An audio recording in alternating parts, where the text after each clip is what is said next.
پرب مې د قسم وي زه په خپل هر عقیده او خپل عمل د کړمار د غر نه مضبوط دلایل لرم. زما مشر امام الانبیاء محمد رسول الله علیه الصلاة والسلام په کاڼو ویشتلی شوی دی. زه چې خلکو بې عزته نه کړم، په ما چې فتوی ونه لګېدې، ما ته چې خلکو بې دینه ونه وي، بیا خو زه امانتدار په مشن د رسول الله علیه السلام کې نه یم. الله ګواه دی زمونږ دا بده ورځ او بد حال په ظاهر کې دا هیڅ هم نه دی، هیڅ وجه هم نه ده، جرم زمونږ هیڅ هم نشته.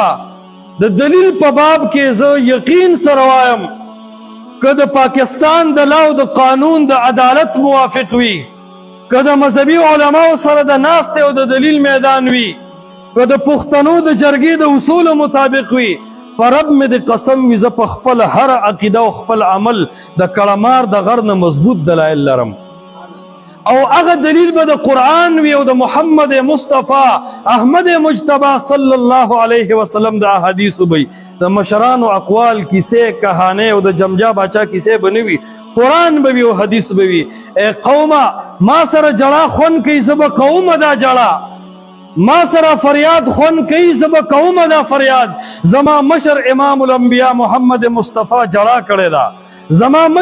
زما مشر امام الانبیاء محمد رسول الله علیه الصلاة والسلام په کاڼو ویشتلی شوی دی.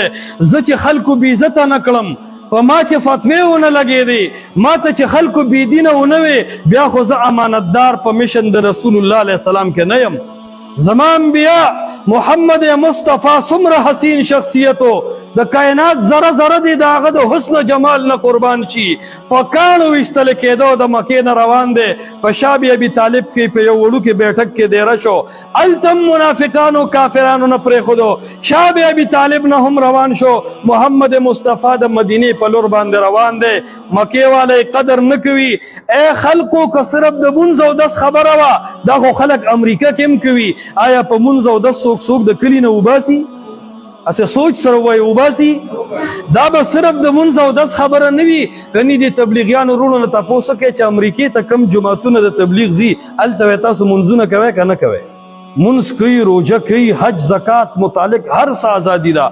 وروڼو حق ویل، حق قرآن دی، زما خبرې نه دي، حق حدیث دی، زما خبرې نه دي، د مشرانو خبرې، د تنظیمونو خبرې، د مدرسو خبرې حق نه وي. حق قرآن دی، حق حدیث دی. ای د امزاړیر کلي خلقه، دا وړې وړې خبرې به سبا د رب په دربار کې په تاسو حجت وي، زما پې صرف غاړه خلاصیږي.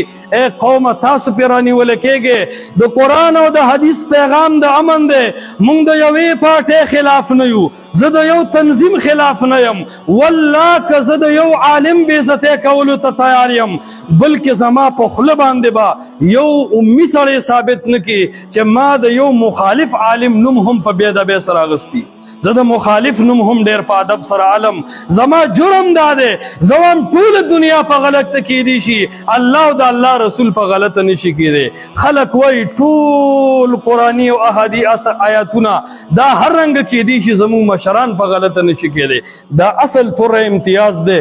پکار دا د ای قومه چې قرآن او حدیث ته تسلیم شو.